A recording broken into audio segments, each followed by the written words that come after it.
по жизни, встречая людей с особенностями, мы не должны их жалеть, им не нужна наша жалость. Кстати, в каждом письме, которое мы получали, начиналось оно приблизительно одинаково. Я хочу, чтобы со мной все дружили и все общались. Не жалели, а дружили.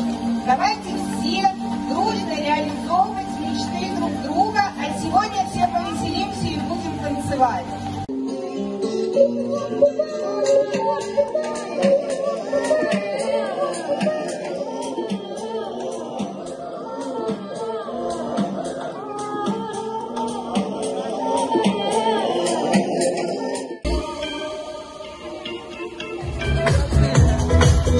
Open up your heart,